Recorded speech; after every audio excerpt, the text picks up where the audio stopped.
Bonjour à tous, bonjour à toutes, bienvenue du coup sur The Trick Play. On continue un petit peu là, comme prévu, nos épisodes de notation de la draft 2026. Aujourd'hui, on se fait gentiment et sûrement la NFC South. Comme vous le voyez, on est en effectif réduit. Ça arrive, c'est les signatures et les coupes de fin de saison. C'est ça. On a décidé de cutter Kevin pour ses performances immondes sur les derniers Ouais. épisodes. Non, on rigole. Kevin n'est pas là parce qu'il il ne pouvait pas, tout simplement, il n'était pas dispo. Donc du coup, je suis avec Max, on se retrouve en tête à tête. Et comment ça va, Max? Ça va, tranquille. Et toi, Ryan? Bah écoute, ça va. On avance gentiment mais sûrement vers la petite période où il y aura un petit peu moins de contenu sur TTP. On est en train de cook des petites choses avec Maxence en off pour essayer de vous proposer des choses avant que la saison reprenne. Il y a peut-être du cinéma qui va pop à un moment donné, mais Mais c'est pas de notre ressort, c'est dans les mains de Dieu, comme on dit. c'est ça. Faut aller, ouais, La mano de Dio. c'est ça, exactement. Écoutez, voilà, on va s'y mettre gentiment mais sûrement. Aujourd'hui, NFC South et NFC South, Maxence, qui a, ma foi, sans faire un spoil, hein, plutôt très très bien drafté. On est plutôt bien drafté, ouais, Ouais, effectivement. toute la Honnêtement, division. y a pas un bonnet d'âne dans cette, Ah honnêtement, non, dans cette très division. clairement pas. J'ai même envie de te dire, le bonnet d'âne, Max, j'aimerais l'avoir tous les ans si c'est comme ça, hein. C'est clair.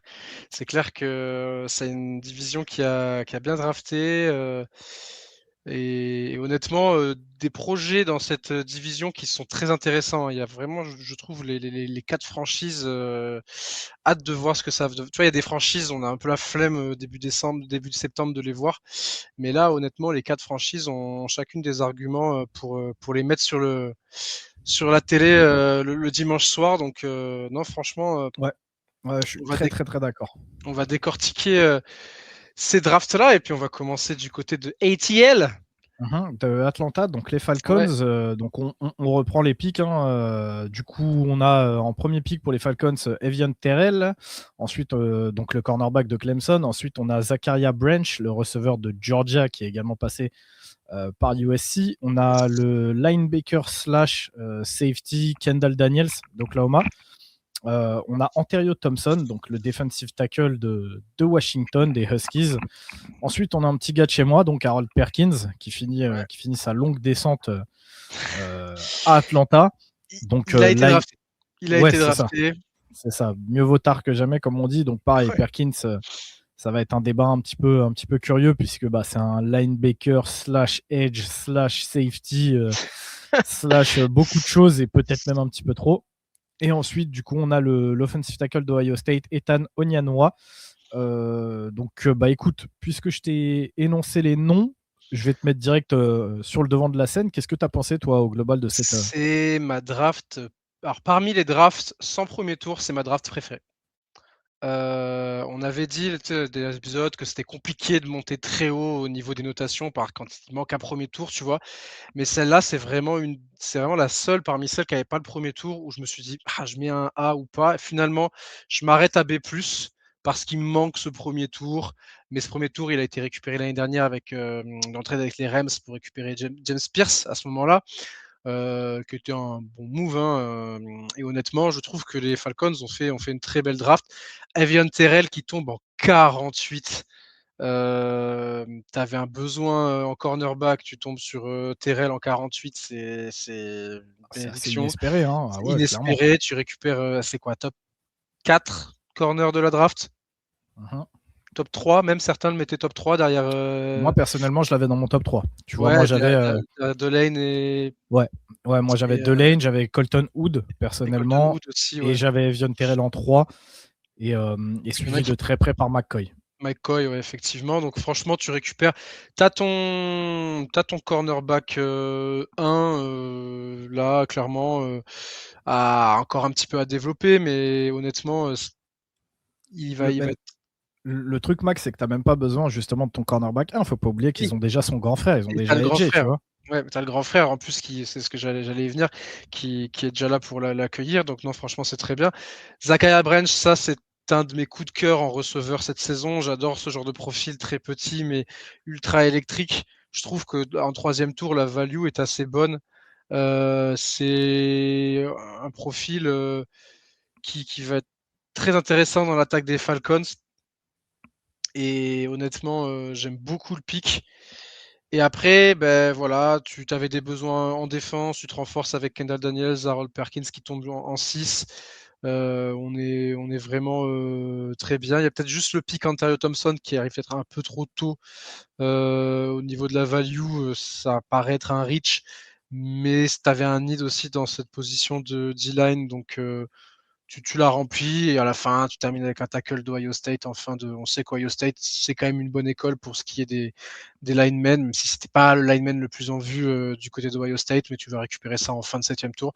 Donc non, franchement, les Falcons, on part sur un B+. C'est une draft où tu te quasiment tous tes picks te renforcent et ont une très bonne value. Donc honnêtement, bravo aux Falcons. C'est une franchise que j'apprécie beaucoup et j'espère que ça va enfin décoller pour eux et l'attaque me fait vraiment saliver parce que je trouve que le rajout de Zachariah Branch, c'est vraiment la cerise sur le gâteau d'une attaque qui est à un Penix qui se blesse pas et qui s'améliore d'être vraiment très très cool à avoir joué. Ouais, je suis assez d'accord. Du coup, donc tais-toi sur un B+. Yes. Kevin était également sur un B+. Malheureusement, il nous a pas laissé de petites, explications ou quoi, parce qu'il devait être là avec nous. Mais du coup, donc B+ pour lui, B+ pour toi, B+ également pour moi. Je vais pas étirer tout ça plus en longueur, étant donné que en fait, je suis assez d'accord avec tout ce que tu as dit. J'aime beaucoup Evian Terrell, j'aime le fait que tu récupères un mec qui a un vrai plafond pour potentiellement aller titiller la place de cornerback numéro 1, mais on sait très bien que pour l'instant, à Atlanta, c'est le grand frère, le numéro 1. Donc en fait, tu as une super doublette. Je pense que le fait d'avoir son grand frère, ça va bien l'aider, tu vois, à le canaliser, à lui. Ouais, et puis là, t'es À lui accueilli, apprendre. t'as le grand C'est frère, tu ça. sais déjà qui va, tu sais déjà qui c'est qui va, qui C'est va ça, en s'en fait. occuper, quoi. Même si tu as des galères avec tes coachs, des trucs comme ça, en fait, tu as le grand frère qui est là et qui sera même un support, tu vois, pour sa santé mentale également. On le sait que c'est assez important et on n'en parle pas assez, mais donc je pense que c'est difficile pour toi de tomber dans un meilleur environnement, tu vois, pour ta saison rookie. En plus, le fait de ne pas sortir au premier tour, ça t'enlève peut-être un petit poids sur les épaules également, parce que là, en fait, les gens vont se dire que tu es un petit peu une bonne pioche, tu vois, on te récupère une bonne value et tu n'es pas surévalué ou quoi que ce soit. Oui, la pression est moindre. Enfin, moindre. Il y a quand même de la On pression, mais s'entend, bien sûr, mais c'est pas la même chose, tu vois. oui, c'est C'est ça. pas la même chose que de partir, je sais pas moi, top 15 ou top 20 de la draft, où il y aurait pu avoir des comparaisons avec, j'en sais rien, moi, un Colton Wood ou peut-être même Exactement. un Mansour, parce qu'on sait que sur certaines années, il y a des mecs qui ont été pris plus tôt que d'autres. Mais donc pour moi, c'est excellent. Zachariah Branch, je suis de ton avis. Je sais qu'il y a beaucoup de critiques sur ses performances cette saison. Maintenant, je dirais à beaucoup de gens de faire attention à ce que ce soit pas en fait l'utilisation de Georgia qui a un petit peu impacté son niveau, puisqu'on l'a vu à USC, vraiment, il a su montrer d'autres choses quand il était à USC Et, dans un. et il a dynamisé une attaque de Georgia qui manquait vraiment de ce profil-là, et tu sens qu'il n'a pas été utilisé à son plein potentiel. Mais les fois où vraiment il était sur le terrain et qu'il avait la balle dans les mains, tu voyais qu'il se passait quelque chose. C'est ça, c'est Donc, ça. Donc, je pense que si vous voulez un échantillon un petit peu plus oui, fourni sur ce que peut vous apporter Branch, il faudrait peut-être aller regarder ses saisons à USC ou sa saison à USC surtout, où c'était un petit peu sa saison de sa révélation. Mais moi, j'aime beaucoup le profil. C'est un profil qu'il n'y avait pas forcément dans cette offense. Derrière, j'en parlais un petit peu sur le Foot US Media. Je disais que là où Atlanta a été intelligent, c'est qu'ils sont en plus allés chercher Olamide Zaccheaus en free agency, qui a un profil qui finalement lui ressemble un petit peu sur son profil physique, sur ses capacités athlétiques. Donc je trouve ça intéressant de faire cette doublette-là et en gros de mettre un Zaccheaus en position de vétéran derrière Branch. Ça peut être pas mal pour son développement. Je suis assez d'accord avec toi sur le fait que Ontario Thompson il soit allé le chercher un petit peu trop haut. D'ailleurs, j'ai un petit souci avec ça, c'est que quand je regarde leur défense, je sais pas trop en fait ce qu'il vient faire là. Les titulaires pour l'instant, je pense que vu le profil d'Ontario Thompson, on est plus sur un defensive tackle, donc sur leur 34, ils joueraient en position de defensive end. Tu as déjà un Zach Harrison, tu as déjà un Brandon Dorlus. Ils sont partis chercher un Mason Smith qui, à mon sens, n'est pas un nose tackle. À voir s'ils comptent continuer de l'utiliser comme ça ou pas, tu vois. Mais derrière, tu es allé récupérer un Chris Williams et un Dashon End en free agency. Donc, en gros, j'ai l'impression qu'Ontario Thompson, à l'instant T, c'est plus un projet qu'autre chose. Et de fait, ça m'emmerde un petit peu de le voir partir à ce moment-là. Après, comme d'habitude, si les Falcons sont flashés sur lui, bah tant mieux. Mais puis c'est un 6e tour aussi, donc. C'est pas faux. C'est pas faux. Mais à mon sens, tu aurais pu trouver de la value encore plus importante qu'un Ontario Thompson à ce moment-là. Ouais. Ethan Onyanoa, très clairement, ça va être un projet pour l'instant de développement qui à terme pourrait se retrouver, tu vois, dans la rotation, à jouer plusieurs postes. J'ai beaucoup de mal à le voir se développer comme un titulaire à l'instant T, sur ce que j'en ai vu en tout cas. Mais sinon, non, c'est une vraie bonne draft des Falcons, je trouve. Tu as de la value un petit peu partout. Maintenant, il y a une vraie question qui se pose, selon moi, c'est sur ce poste de linebacker. Donc, on sait qu'ils ont récupéré l'année dernière un Divin Diablo qui montre des très belles choses, hein, mais qui commence aussi à ne plus être tout jeune, hein, Diablo. On sait qu'il a une utilisation un petit peu particulière, que tu ne peux pas l'utiliser de toutes les manières. De cette façon-là, ils sont allés récupérer donc cette année un Christian Harris, ancien linebacker de Houston, pour amener un petit peu plus de gab, un petit peu plus de présence sur le run-stop. Maintenant, moi, il y a une question qui se pose. Ils ont perdu un Caden Ellis qui est parti donc aux Saints. Et en fait, tu le remplaces par deux profils où tu as des vrais questionnements, en fait. Parce que ce soit Harold Perkins ou Kendall Daniels, à l'instant T, j'ai beaucoup de mal à voir l'un ou l'autre être capable d'assumer un poste de off-ball linebacker. Kendall Daniels a fait une très belle saison là au Oklahoma. Mais comme je le disais, c'est un ancien safety, c'est un ancien box safety. Il n'a pas forcément tous les ressorts, toute la technique, tous les instincts que peuvent avoir un vrai inside linebacker.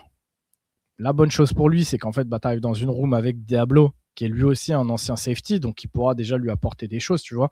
Un peu de la même manière que ce que je disais avec Zaccheus et Branch. Donc dans ce sens-là, je trouve que c'est très intelligent de la part des Falcons. Mais pour moi, tu n'as pas forcément renforcé ta room de linebacker. Et j'ai beau l'aimer d'amour, pour moi, Harold Perkins, c'est également pas tout à fait un inside linebacker, ou tout du moins pas à l'instant T.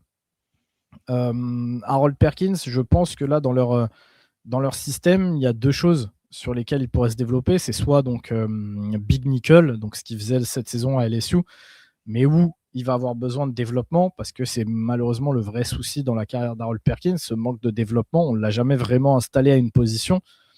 Mais donc, soit il pourrait être développé donc, en Big Nickel et voir le terrain de façon un petit peu sporadique, soit ce qui pourrait être intéressant, c'est de le placer en tant qu'outside linebacker, parce que justement, les Falcons jouent une 34. Donc là, en fait, tu t'appuies un petit peu sur ce qu'il a montré de mieux en college football, c'est-à-dire sa capacité à rusher le passeur. Mais tu gardes ses qualités de drop en couverture parce qu'il a montré qu'il était capable de le faire. Et puisqu'il a joué également une saison en tant qu'off-ball linebacker, tu es en droit de t'attendre une qualité quand même supérieure au niveau du run-stop. Donc pour moi, il y a une option où il pourrait rentrer dans la rotation au poste d'outside linebacker. Maintenant, il est assez undersize. T'as la sensation qu'il peut rentrer partout, mais qu'il peut pas. En fait, il est mid dans plein de domaines parce que développement très erratique. Il va pouvoir rentrer partout, mais l'efficacité, ça va être aléatoire. Enfin, aléatoire. Ça risque d'être un peu un fourre-tout, ce joueur, quoi. Bah justement, pour moi, c'est vraiment pas ce qu'il faudrait faire parce que justement, comme tu l'as dit, le développement n'a pas été bon. Donc, il va vraiment falloir l'installer à un endroit. Ça va demander du développement. Faudra pas s'étonner s'il performe pas tout de suite. Mais surtout, ce qu'il faudra pas faire, c'est un petit peu la jurisprudence Isaiah Simmons, où tu te dis, OK, je l'ai mis à outside linebacker en année 1. Il m'a pas montré grand-chose. Bah vas-y, je vais le foutre DB.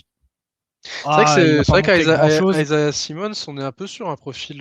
C'est vrai que c'est deux joueurs qui sont très différents, mais dans leur profil, tu vois, hybride. Très versatile défensivement. C'est ça. Les deux se ressemblent quand même finalement assez. Mais donc vraiment, pour moi, il y a un monde où tu peux le développer en outside linebacker. Il sera undersize parce qu'il est un petit peu petit. mais il pourrait le faire. Par contre, ce qu'il faudra, c'est que l'endroit où il sera installé, vraiment, il faut lui laisser du temps pour se développer, pour reprendre un petit peu de confiance en lui.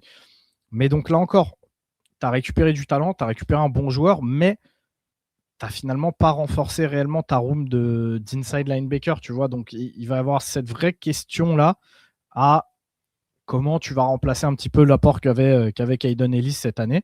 Peut-être que Christian Harris, ça sera suffisant, peut-être que non, peut-être qu'on verra un Troy Anderson prendre plus de place, tu vois, dans cette défense. Mais voilà, j'avais cette petite question qui me faisait dire j'ai du mal en fait à aller plus haut qu'un B+. Du coup, ça te fait un B+ pour toi. Ça fait un B+ pour moi, un B+ pour Kevin. On est donc sur une note de B+ pour les Falcons. On va passer maintenant du coup à Carolina. On va passer à nos amis les Panthers. Les Panthers, eux aussi, de toute façon, on va pas se répéter, hein, mais toutes les équipes ont bien drafté. Mais du coup, les Panthers ont fait une bonne draft. Donc les Panthers qui récupèrent avec leur premier choix Monroe Freeling, l'offensive tackle de Georgia. Avec leur second choix, ils récupèrent donc Lee Hunter, l'intérieur D-line de Texas Tech. Ensuite, petite surprise, ils vont se chercher le receveur de Tennessee, Chris Brazel, le second, qui a été vu par beaucoup comme étant un joueur qui aurait dû partir bien plus tôt. Ensuite, ils vont chercher Willie, le troisième, le cornerback donc de Texas A&M. Ensuite, là encore, petite surprise de le retrouver à cet endroit-là, mais il réussit à récupérer Sam Etched, donc le centre de Kansas State. Ensuite, ils récupèrent le safety de Penn State, Zaki Whitley. Et pour finir leur draft, ils vont chercher le linebacker de Miami of Ohio, Jackson Kouach. Qu'est-ce que tu as pensé de cette draft-là, Max? J'ai pensé un peu la même. Enfin, je l'ai noté comme pour les Falcons, c'est-à-dire que je suis parti également sur un B+ pour les Panthers. C'est une bonne draft, hein, honnêtement, de leur côté. Il y a pas beaucoup de. En fait, le seul reach, c'est le edge de Miami, Ohio, Kuwatch. Il est vraiment. C'est le 127e pick. Sinon, tous les autres picks ont une bonne value ou ont été pick globalement là où on les attendait. Chris Brazel en 83, je trouve même que tu commences à avoir une value très intéressante. Et t'avais Denny dans Tiden, tu les as remplis.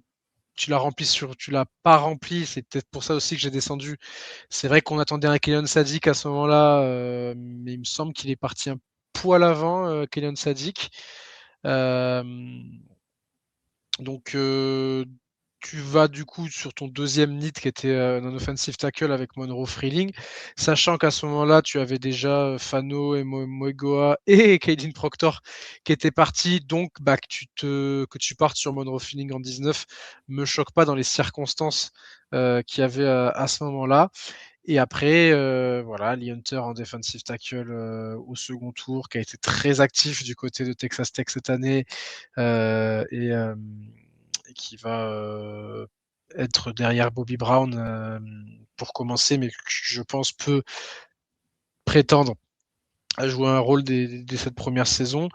Et après, honnêtement, on est sur des bons pics à chaque fois. Tu as renforcé ta ligne offensive puisque tu vas rajouter Sam Etch au milieu au 5e tour, donc le guard centre, pardon. Donc non, franchement, bonne draft des Panthers qui enchaînent 2 bonnes drafts parce que l'année dernière déjà on avait été dithyrambique dessus et encore une fois on est sur une bonne draft, B+. On est moins bon que l'année dernière, mais l'année dernière c'était vraiment une des meilleures drafts en 2025. On est un peu en dessous, mais honnêtement j'aime beaucoup cette draft et voilà pourquoi je pars sur cette note-là. On a rempli globalement tous les needs. Il y a peut-être juste pour moi ce tight end que tu prends en fin de 7e tour et honnêtement c'est un mec que tu aurais pu aller récupérer en UDFA. Mais bon, honnêtement sur le reste, je trouve que c'est des hits à chaque fois vu la value que les picks ont au moment où ils ont été pick. Ouais, je suis assez d'accord avec toi. Alors déjà, Kevin est parti sur la même note que toi puisqu'il a mis un B+. De mon côté, je suis un petit peu plus enthousiaste, pas de beaucoup, hein, mais chez moi, c'est un A pour cette draft. J'ai que des A en fait sur mes notations de joueurs, sauf le dernier pick que je n'ai pas assez vu et pour lequel donc j'ai mis un petit point d'interrogation, mais sinon j'ai que du A pour les Panthers, sauf Monroe Freeling sur lequel j'ai un A- parce que je trouve que l'envergure du projet est peut-être un petit peu plus importante. Et je dis pas que c'est un mauvais joueur, hein, faut pas abuser, sinon ça serait pas un A. Mais ouais, effectivement, je lui ai mis un A- parce que, encore une fois, c'est personnel. Je serais peut-être allé moi chercher un Maxi Nachor, tu vois, à ce moment-là, qui dans mon board était plus haut. Maintenant, j'entends bien qu'il soit allé chercher Monroe Freeling. Il y a beaucoup de choses qui peuvent intéresser. À voir s'il est capable de se développer à droite ou à gauche. Il faudra voir. Il faudra voir par la suite. À savoir en plus que Ikem Ekwonu est encore blessé. Donc ils sont partis récupérer Rashid Walker, que toi tu connais bien, puisqu'ils ils sont venus le chercher chez vous. Mais donc il va avoir le temps, tu vois, il va avoir le temps de se développer tranquillement, Monroe. Et je pense que ça va lui faire le plus grand bien. C'est un petit peu la même chose pour Etched, qui va pas être obligé de start tout de suite, mais voilà, on le sait, Luke Fortner, c'est pas non plus un foudre de guerre. Donc en fait, tu auras cette chance de pouvoir peut-être start si tu te montres assez fort, assez intéressant, assez productif lors de l'entraînement. Mais donc ouais, tu renforces ta ligne offensive. Donc de facto, tu renforces également ton offense et tu aides Bryce Young à se sentir un petit peu plus en sécurité. Le pic de Chris Brazil à ce moment-là, bah, pour moi, tu as une value qui est énorme, même si moi, encore une fois, je suis pas le plus gros fan de Chris Brazil à cause de ses petites attitudes de diva et de certaines choses qu'il peut montrer lorsqu'il n'est pas concerné sur un play. Mais voilà, tu le récupères au 3e tour. Je veux dire, encore une fois, il y a beaucoup de gens qui l'annonçaient très tôt dans le 2e, voire en fin de premier. Contrairement aux autres receveurs qui a pu sortir Tennessee ces dernières années, il a quand même un arbre de tracé qui est très intéressant. Il a des capacités athlétiques forcément qui font rêver, un gabarit qui fait rêver. Là, tu as deux grands receveurs, là, Macmillan, Brazil, en termes de physique. Bah, c'est ça. Et puis, il ne faut pas oublier non plus le pic de Jalen Coker il y Également. a 2 ans, donc qui 2 était ans, encore en développement, mais qui va commencer à devoir se bouger un petit peu les fesses. Tu avais Xavier Legette qui, pour l'instant, ne donne pas satisfaction, tu vois. surtout pour un premier tour, hein, parce que c'était une fin de premier tour, Xavier Legette. Mais même chose, en fait, le fait d'avoir maintenant tes 2 receveurs extérieurs, ça va peut-être te permettre d'avoir Xavier Legette un petit peu plus en électron libre, qui va pouvoir bouger un petit peu. Et après, ça sera au coach de réussir à le mettre en situation, tu vois. Mais donc, je trouve que là, pour le poste de receveur 3, en fait, si Brazil réussit à récupérer le poste de numéro 2, bah en fait, tu as du talent. Ils sont allés récupérer même un John Mechie à la Free Agency. Donc, en fait, tu vas avoir un petit peu une bataille Coker, Legette, Mechie, Horn, Brazil. Mais pour moi, ça peut être qu'une bonne chose. Tu vois, ça va être une bonne compétition parce que chacun va inciter l'autre à être meilleur parce qu'il va vouloir du temps de jeu. Donc, c'est une bonne room chose. Qui a l'air assez homogène derrière Macmillan. Et honnêtement, il y aura des déçus à la fin du camp. Mais il y a de quoi avoir une attaque sympa pour un Bryce Young qui avait montré aussi des progrès l'année dernière. Hein, bien sûr. Donc franchement, ces Panthers vont dans la bonne direction. Très clairement. Très clairement. Pour moi, c'est une draft qui est très intelligente. Ouais. C'est ça. Les drafts qu'ils font back-to-back, honnêtement, ne peuvent que donner de l'optimisme aux fans des Panthers qui ont quand même mangé leur pain noir pendant quelques années. Donc une belle draft de leur part. Le backfield aussi avec 2 ajouts intéressants qui pour l'instant vont être en rotation avec Zeki Whitley derrière Moring et puis Will Lee III derrière Mike Jackson. Sachant que tu as aussi JC Horn de l'autre côté en corner. Donc ouais, non, honnêtement, c'est bien parce que tu as vraiment rempli tous les petits trous que tu avais. Voilà, moi, il me manque juste ce tight end que j'aurais aimé parce que tu as l'impression qu'il faut quand même un 2e tight end dans cet effectif derrière Tommy Tremble. Ouais, mais bon, tu vois, moi, c'est pareil. Bon. Je sais que souvent, on en a parlé, tu vois, sur la off-season, du need de le gars que tu visais, Kylian Sadiq, était plus là. Ils n'ont pas voulu trade up pour aller le récupérer avant les Jets. Non, mais moi, c'est même pas forcément ça, Max, parce qu'en fait, tout le monde a annoncé qu'il voulait absolument Sadiq. On n'en sait rien, tu vois. Moi, je reste persuadé que là, tu as quand même drafté donc Tommy Tremble, Jatavian Sanders, Mitchell Evans. c'est des mecs qui sont encore en progression. Tu peux très bien te dire que en fait, les coachs sont contents de ce qu'ils ont dans la room. Tu vois, ils sont encore en mode, on est encore en train de développer les gars, les profils nous intéressent encore. Moi, personnellement, je jetterais pas encore un Sanders ou un Evans à la poubelle, tu vois. Donc, nous, on n'en sait rien, tu vois. Encore une fois, je peux pas te dire, je suis pas dans l'effectif. Mais le fait qu'il ne récupère aucun tight end cette année sur une draft qui est vraiment bonne en plus au poste de tight end, même pas sur un late round, même pas en UDFA, bah ça me fait poser la question. Est-ce que finalement il y avait vraiment un need au poste de tight end? Parce que si tu n'en ajoutes même pas en UDFA, je me dis que ça y est, c'est paré en fait, c'est carré. T'as rien envie d'ajouter, sinon tu serais allé chercher un petit profil, un petit truc sympa, même à développer ou quoi, tu vois. Je sais pas. Je sais pas. Donc je me dis que même ce need de tight end, je suis pas sûr de la. Peut-être moi qui en accordé un peu trop de valeur, parce que c'est vrai que c'était souvent ce qui était annoncé sur la draft des Panthers qu'ils avaient un besoin à ce poste-là, mais effectivement. Parce que t'as aucun nom, tu vois, qui fait bander. On va se le dire clairement là à l'instant T. Bon, c'est pas extraordinaire, mais peut-être que ça leur suffit, tu vois. J'en sais rien. Ou peut-être qu'ils ont des espoirs encore de voir un jump, tu vois, de performance chez Sanders ou chez Evans. Et de se dire, bah écoute, on fait encore une année, et si ça va pas, bah potentiellement notre tight end, on ira le chercher l'année prochaine. Hein. Tu peux aller target un trade green l'année prochaine, par exemple, tu vois. Par exemple, ouais. Donc moi je sais pas, tu vois, je fais avec ce que j'ai, et honnêtement, franchement, c'est solide, que ce soit à la free agency ou à la draft, c'est tous les moves, tu les comprends. Willy, tu l'as dit, va pouvoir apprendre tranquillement derrière un Mike Jackson ou un JC Horn sans se presser. Le mec, il a les tools, donc il va falloir qu'il bosse sur sa technique. Je sais que chez les Panthers, Nick Scott, c'était pas extraordinaire, donc ça veut dire que Zaki Whitley a peut-être une opportunité pour aller se faire une place dans ce backfield. Moi, honnêtement, j'aime beaucoup, et c'est peut-être pour ça, tu vois, que je suis un petit peu plus haut que toi ou Kevin, de pas de beaucoup, hein, mais voilà, de A à B+, quoi, mais moi, franchement, j'ai kiffé, j'ai vraiment aimé cette draft, même si pour beaucoup, il y a des noms qui peuvent ne pas être extraordinaires. Moi, je trouve que bordel, qu'est-ce que c'est solide. J'aimerais que moi, Washington draft comme ça tous les ans, en fait, parce que je sais que les mecs vont avoir une utilité dans le roster.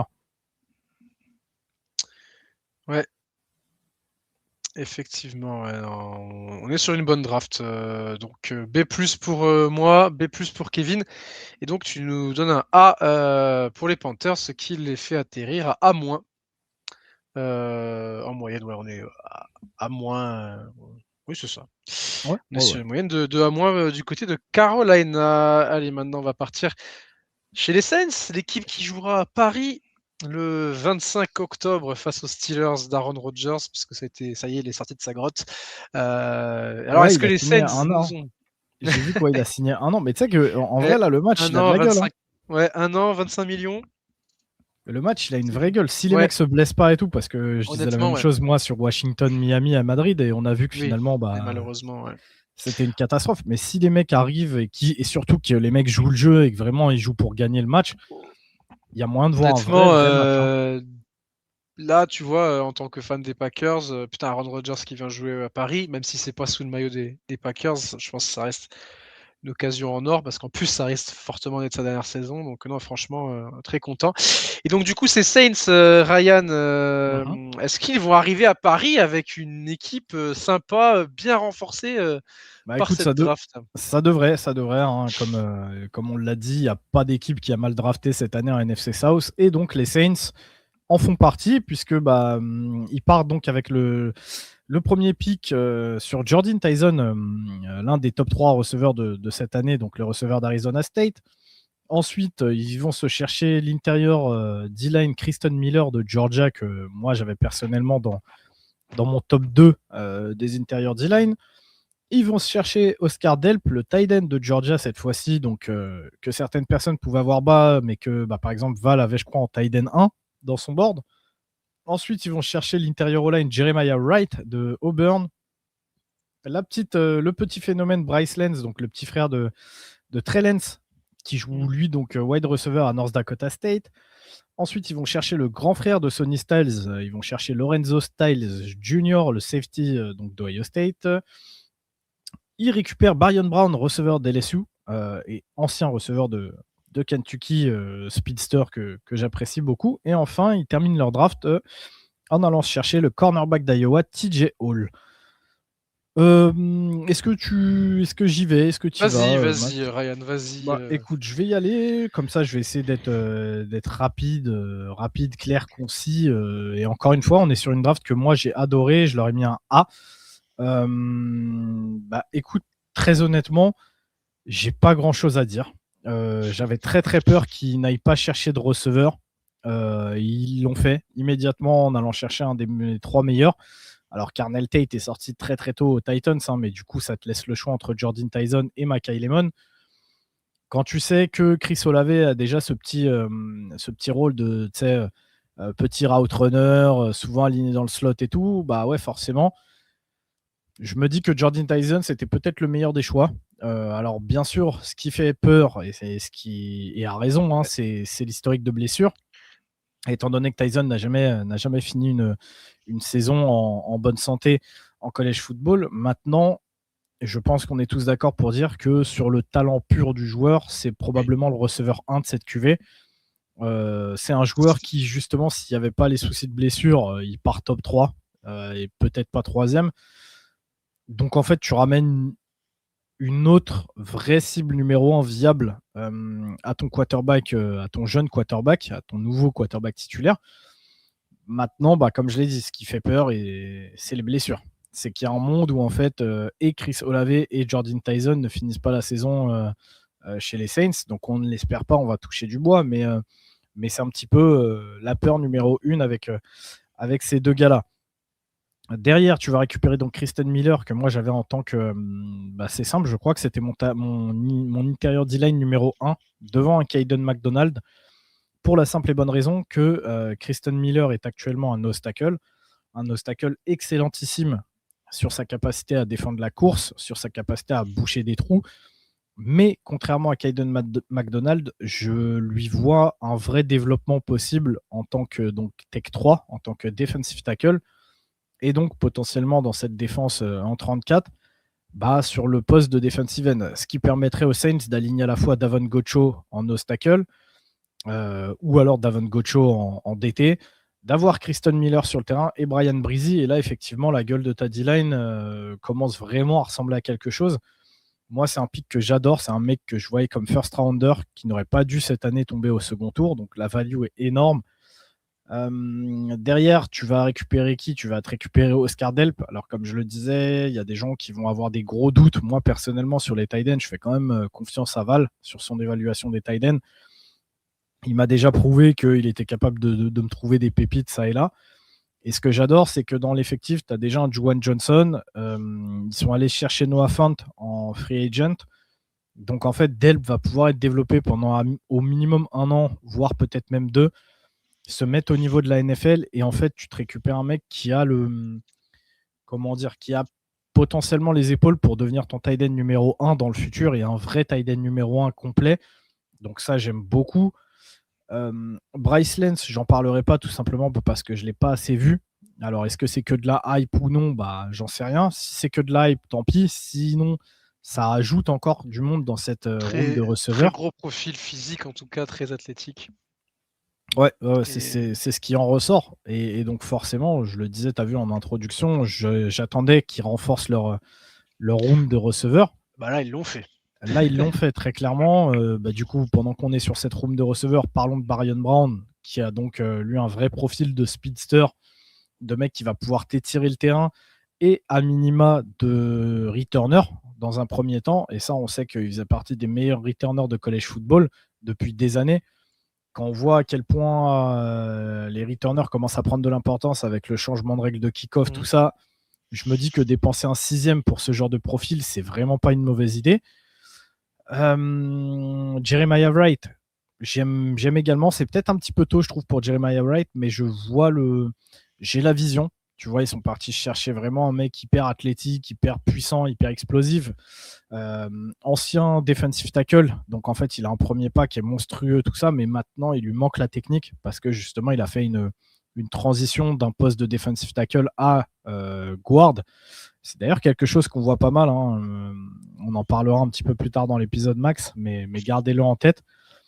Mais donc j'ai la vision. La O-line des Saints, c'est une des O-line qui se blesse le plus de toute la NFL. On sait qu'ils ont du mal à terminer leurs années avec leur titulaire. Je me dis que t'ajouter un mec comme ça à l'intérieur que tu pourras former, mais qui au moins a des capacités athlétiques terrifiantes, c'est pas déconnant. Et je serais pas étonné que d'ici 1 ou 2 ans, voire peut-être même un petit peu plus, en fait, Wright commence à avoir une vraie importance dans ce roster s'il est bien développé. Et ensuite, on a qui? On a Lorenzo Styles et TJ Hall. Alors, Styles, même chose. Ça peut effectivement être un petit peu haut. Maintenant, je me dis que même chose. Tu prends un projet que tu aimes beaucoup, un mec qui est ultra athlétique, mais qui a montré parfois de très belles choses. À Ohio State, en fait, les flashs de talent sont très hauts, mais quand il a merdé, c'était très bas aussi. Il y a souvent Ohio State qui a pris des big plays à cause de lui. Maintenant, qu'est-ce que tu veux en faire? Est-ce que tu veux le laisser en safety, auquel cas tu pourras le développer un petit peu euh, pour qu'il potentiellement rentre dans la rotation des safety? Ou est-ce que tu as envie de le développer comme étant le successeur d'un Alonte Taylor, qui était lui un petit peu dans le même moule? Tu vois, à sa sortie de Tennessee, Alonte Taylor, c'est une fusée, mais qui a aucune technique, qui a beaucoup de mal à couvrir. Je me dis qu'en fait, Lorenzo Styles pourrait prendre cette place de Nickelback, tu vois. À voir vraiment, parce que bah, en fait, j'ai la même sensation avec TJ Hall. C'est un peu la même chose. TJ Hall qui est excellentissime contre la course. C'est un gros défenseur contre la course, techniquement très bon, mais lui, à l'inverse de Lorenzo Styles, techniquement, il est un petit peu meilleur, mais c'est athlétiquement que ça pêche. Donc c'est pour ça que j'ai du mal à le voir en tant que cornerback extérieur. Mais écoute, j'ai la vision. J'ai la vision d'un pic comme de l'autre. J'ai un petit peu plus de mal avec Lorenzo Styles au 5e tour, mais je me dis, bon, ça reste une fin de day 3, tu vois. Oui. Tu tentes le pari. Donc, moi, j'ai trouvé cette draft des Saints excellente et je leur ai mis un A. Ouais, tu as mis un A comme Kevin qui a également mis un A. Alors moi je suis un peu moins haut que vous parce que j'ai mis un B+. Je me rends compte que j'ai mis 3 B+. Dans cette c'est ça, ce que je considère être une bonne note dans ce que j'ai mis. Pourquoi je suis pas monté sur A? Il me manque peut-être ce edge, un edge dans cette draft pour monter. Et Jalen Tyson qui est un profil qui est excellent. Mais il y a ce doute médical, moi, qui me fait un peu tiquer, qui m'a fait un peu descendre, en fait, je suis moins hype dessus, parce que j'attends vraiment de voir s'il va réussir à finir une saison sans être blessé. Mais dans le meilleur des mondes, en fait, si le profil si médicalement ça passe, je serais capable de faire monter la note. Mais là, à l'instant T, je reste sur mon B+. Mais ça reste une très bonne draft, hein. Honnêtement, ça reste une très bonne draft. Border A-, honnêtement, en y repensant maintenant par rapport à quand j'ai fait la notation il y a de ça quelques jours. Mais j'ai pas grand-chose à rajouter par rapport à ce que tu as pu dire. Il fallait que tu remplisses ta room de receveurs parce que bah voilà, tu avais besoin de monde derrière. Enfin, t'avais que Chris Olave, hein, globalement dans cette room. Alors tu as eu Devon Vele qui arrive de Denver, mais sinon tu avais tout à refaire à ce niveau-là. Peut-être de pas avoir réussi à trouver un linebacker aussi dans cette draft, même si tu as quand même allé récupérer du monde à la free agency. Tu as eu Kaden Ellis notamment et Anthony Jennings, et puis tu as eu le trade pour récupérer Tyree Wilson dans un dernier espoir pour lui aux Saints. Donc, ouais, non, une draft des Saints que j'ai mis en B+. Je suis pas monté en A-. Mais je veux pas rajouter grand-chose par rapport à ce que tu as pu dire. Il y a quelques paris dans cette draft qui sont peut-être un peu trop gamble pour moi, tu vois. Mais bon, objectivement, on est quand même sur. Ils ont fait ce qu'il fallait qu'ils fassent. Tu vois, Jordan Tyson était disponible en 8. Bon, bah, tu le prends en 8 parce qu'il te fallait un receveur et qu'en plus, le gap entre les deux premiers receveurs, Carnell Tate et Tyson, et le reste était tellement élevé que si tu voulais un receveur numéro 1 accompli, c'était maintenant qu'il fallait que tu le prennes. Maintenant, il faut espérer parce que lui aussi, hein, il a fait toutes les lettres de l'alphabet, hein, sur les ligaments. Ça tienne. Et après, voilà, les drafts ça fait aussi partie des drafts d'aller chercher des paris comme ça. Certains descendent, Jamon McCoy par exemple, et d'autres arrivent à se maintenir globalement là où on les attendait. Et d'autres montent très tôt, hein, comme Caleb Banks. Ouais, oui, Comme Caleb Banks. c'est Mais, clair. mais on y reviendra d'ailleurs sur cet épisode Caleb Banks très prochainement. Très prochainement, ouais. Et bah du coup, place aux Tampa Bay Buccaneers, nos amis les Bucks, qui, à mon sens, sont les gagnants de cette NFC South. Du coup, juste pour finir sur les Saints, on est sur une note de A en moyenne. Donc, Ah, t'avais pas donné ta note, my non, bad. j'ai BB+ pour moi, A et A pour toi et Kevin. Donc, on est sur un A. Sur la moyenne. Ok. Bah écoute, ouais, donc comme je le disais, moi, Tampa que je mets dans les winners gagnants. pour moi de la NFC South, si ce n'est le winner. J'ai absolument adoré cette draft, mais puisque je viens de faire les Saints, je vais te laisser en parler Je vais en commencer. premier. Je vais juste te donner les pics. Comme Vas-y, ça, vas-y. les gens sauront, même si je pense qu'ils le savent au moment où ils regarderont l'épisode. Mais du coup, avec leur premier pick, Tampa récupère donc le edge de Miami, Ruben Bain Jr. Ensuite, ils vont chercher le linebacker de Missouri, Josiah Trotter. Ensuite, ils vont récupérer le wide receiver de Georgia State, Ted Hurst. Puis, ils retournent du côté de Miami, puisqu'ils vont chercher donc le corner slash nickel Keontae Scott. Ensuite, ils vont du côté de Clemson pour pick le defensive tackle slash nose DeMonte Capehart. Ils vont du côté de Notre-Dame pour récupérer Billy Schroth. Et enfin, ils viennent du côté de LSU pour récupérer donc le tight end Bower Sharp. Donc, qu'est-ce que tu as pensé de cette draft, toi, Max? Bah écoute, c'est une très bonne draft puisque c'est le seul A de la NFC South, puisqu'on passe à un A- du côté de Tampa Bay. Le pick Ruben Bain en 15, mais quelle bénédiction! C'est incroyable. On a assisté, hein, on était tous les deux présents lors du live du premier tour. On a vu Ruben Bain descendre, tomber jusqu'en 15. Les Bucks avaient un need en edge. Ils récupèrent le meilleur edge de la draft, le top 2 peut-être. Mais à ce niveau-là, en plus, le mec, t'as même pas besoin de le motiver. Il a 14 équipes qui l'ont snobé alors qu'il sort d'une saison finaliste nationale avec une très très grosse production, et toutes les équipes lui ont dit oui, mais tes bras sont trop petits. Bon, c'est ce qu'on en pense nous de cet argument chez Trick les Podcasts, c'est que l'énergie d'un joueur, l'activité qu'il a sur le terrain peuvent outrepasser ses prédispositions physiques, surtout qu'il a montré déjà au college football que ça ne le gênait pas. Josiah Trotter, au second tour, j'ai pas grand chose à dire sur le pic. Tu as aussi un titulaire day one à ce poste-là, puisque on sait que Sirvochea Dennis a pas donné tout à fait satisfaction du côté de Tampa Bay. Et après, là, il y a. C'est surtout qu'il s'est blessé, Sirvokia. Ouais, il s'est blessé, je crois. La première année, il a quasiment pas joué. Il était genre en formation. Et je crois que cette année, il commençait à montrer des belles petites choses et tout. Et en fait, il s'est blessé. Oui, et puis en plus, il est en fin de contrat rookie. Donc, t'as pas des garanties énormes dessus. Donc, tu as déjà le mec qui va pouvoir le remplacer si jamais ça prend pas. En tout cas, le gars qui le challengera pendant les camps. Et puis Ted Hurst, alors là, Georgia State. Mais ne vous fiez pas à la fac dans laquelle il jouait. C'était un des meilleurs receveurs du groupe of five l'année dernière. Très grand, très, très puissant. Et c'est vraiment le genre de receveur qui a une très déjà gabarit assez imposant, assez physique, et qui est assez rapide pour sa taille, honnêtement, et qui, je trouve, est un profil qui va bien se rajouter dans la room des Bucks, qui a mine de rien une super room de receveurs avec Baker Mayfield à la baguette au poste de quarterback. Donc Ted Hurst qui est un pick que j'aime beaucoup à ce moment-là. Keontae Scott, 4e tour. Après, voilà, on n'est que sur des très bons picks derrière qui ont de la bonne value, qui des joueurs que j'ai un peu moins vus. D'ailleurs, j'ai un petit peu vu parce que quand j'avais pu un peu couvrir sur Group of Five, c'était un des joueurs qui ressortait le plus semaine après semaine parce que très grosse production dans une équipe où bon, c'était le seul joueur de niveau NFL.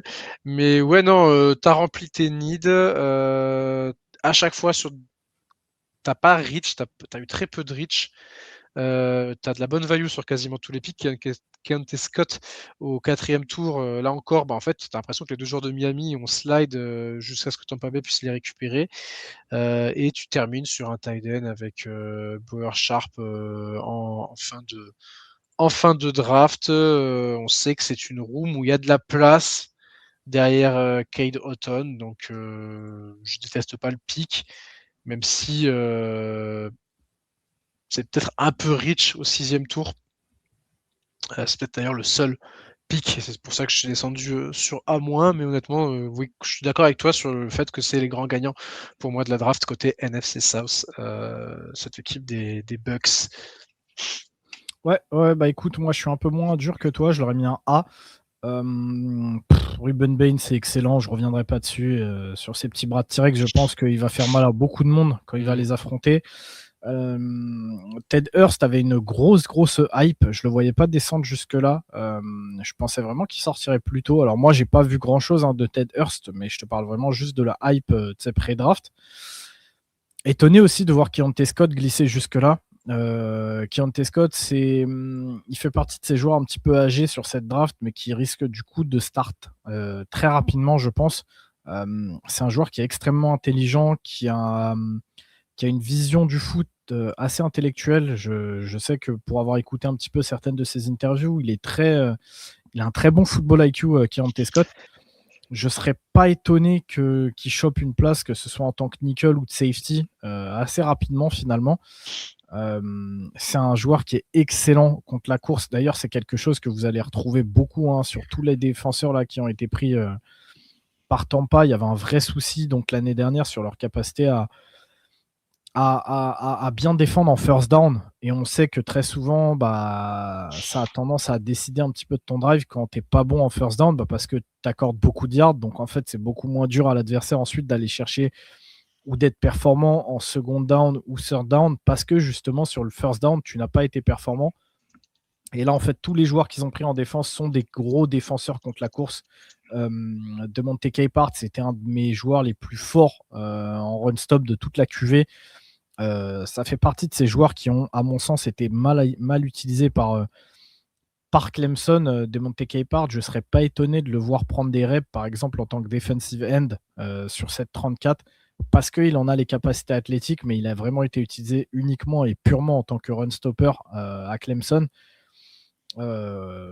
Dans tous les cas, même si Tampa décide de le faire tourner seulement en obstacle, ça sera une superbe option pour permettre de faire souffler un petit peu Vita Vea sur certaines reps, où vraiment pour le coup le niveau en run stop ne va pas forcément décroître plus que ça, même si dire ça c'est impressionnant parce qu'on sait le niveau qu'avait Vea, mais vraiment je vous promets, de monter Capehart, c'est un joueur qui est très très sous-coté pour le coup. Billy Schrodt, dans le genre sous-côté aussi, ça se pose là. Il faut savoir que Billy Schrodt s'est blessé avec Notre-Dame, ce qui lui a fait manquer la moitié de la saison. Mais il commençait très très fort avant ça. Donc pareil, je pense qu'il y a une vraie value qui a été récupérée à ce moment-là. Je suis comme toi sur Bower Sharp. Moi, Bower Sharp, avec la saison qu'il faisait, je pensais vraiment qu'il ne serait pas drafté, mais qu'il finirait dans un effectif en undrafted free agent, tu vois. Mm-hmm. Mais très content qu'il ait trouvé une place finalement, surtout dans une organisation qui travaille plutôt bien. Bower Sharp, il faut savoir que c'est un receveur moyen, que c'est un bloqueur moyen / médiocre, mais par contre il a des bonnes capacités athlétiques. Quand tu lui mets la balle en main, il est très fluide dans ses déplacements. Je l'ai trouvé vraiment impressionnant là-dessus cette année. Maintenant, comme tous les joueurs de LSU, j'ai l'impression il a pâti un petit peu de cette saison un petit peu crade qu'on a fait. Je trouve qu'il avait une valeur beaucoup plus importante à sa sortie d'Oklahoma quand il transfère l'année dernière chez nous. Donc écoute, comme tu l'as dit, il y a de la place derrière Cade Otton, donc à lui de bosser et d'aller entre guillemets chercher son pain, quoi. Mais donc la draft, elle est excellente.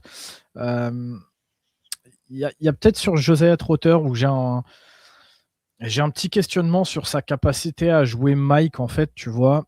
Alors, il faut savoir que Josiah Trotter, c'est un joueur qui est très jeune, donc il y a du développement à faire avec lui. Oui, il est excellent sur sa capacité à défendre la course. Il est également excellent sur ses capacités de blitz. Et c'est pour ça qu'il y a une petite partie de moi qui me fait me poser la question, est-ce qu'il ne serait pas essayé en tant qu'outside linebacker parce que vraiment, pour le coup, en tant que Mike, il m'a pas, comment dire, c'est pas qu'il m'a pas convaincu.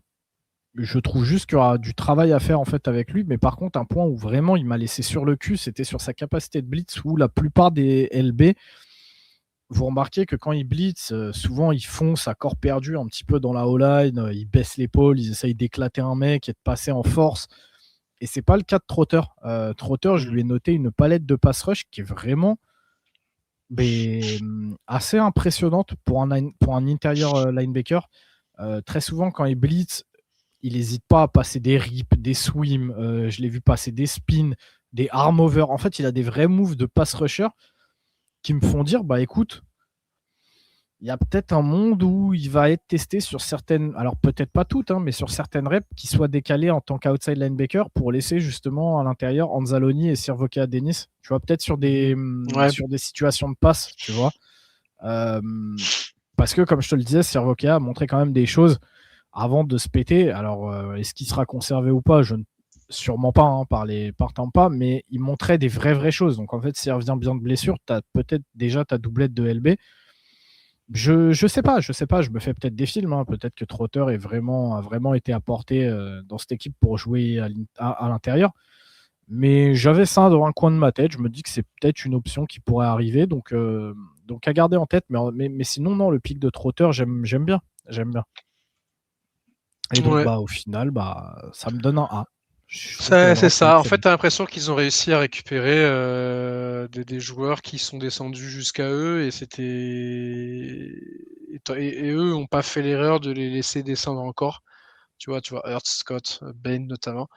Et c'est pour ça qu'on est sur une très très bonne draft puisque on est sur une moyenne de A, étant donné que Kevin a également mis la même note que toi.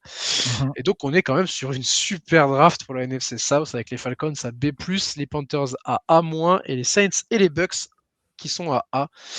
Donc, franchement... J'ai même pas le souvenir que sur nos épisodes AFC, je suis pas sûr qu'on ait une division qui ait fait aussi bien pour le coup.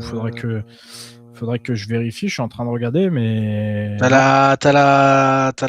la North, mais elle est moins bien quand même. Non. Il y a toujours un canard boiteux dans chaque division, un peu, tu vois. Même si la AFC North, il n'y en avait pas, puisque les 4 franchises ont fait des bonnes drafts, mais elles sont un cran au-dessus de ce qu'ont pu faire nos amis du sud-est des États-Unis. Ouais.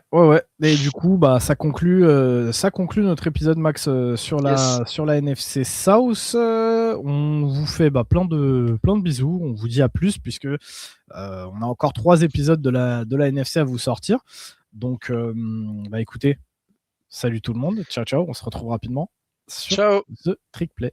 Ciao. Ciao tout le monde.